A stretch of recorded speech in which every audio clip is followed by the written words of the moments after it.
How many people have heard of Rosalind Franklin? Okay. Rosalind Franklin, partly because she was a woman, partly, but she was working with Watson and Crick. There's a book, The Dark Lady of DNA.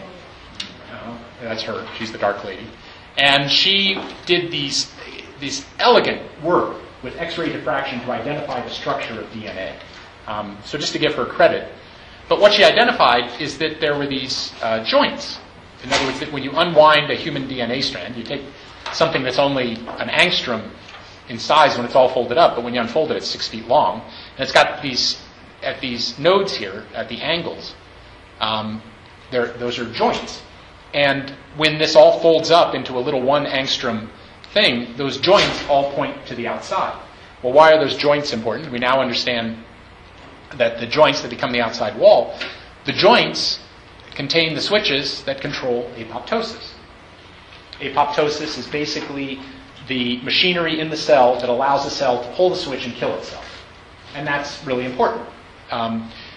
Because, if you think about it, I said that cell division is going on all the time.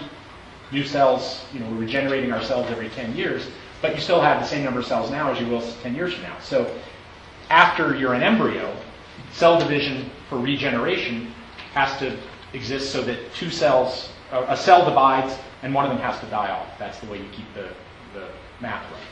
And so one of the cells is always programmed to kill itself. But in the uncontrolled growth of abnormal cells, this apoptosis gets turned off, and now 1 cell becomes 2, 2 becomes 4, pretty soon you got a tumor. And this cumulative damage, loss of capability for apoptosis, no control, oncocell. So an oncocell is now a cell that's lost the ability for apoptosis, and when it divides, it becomes a tumor. Because 1 is making 2, 2 is making 4. And the damage is at these switches. So repeated insults. So if you're hammering these little folded up pieces of DNA with toxins, radiation, whatever it is, you bang on them long enough and they break.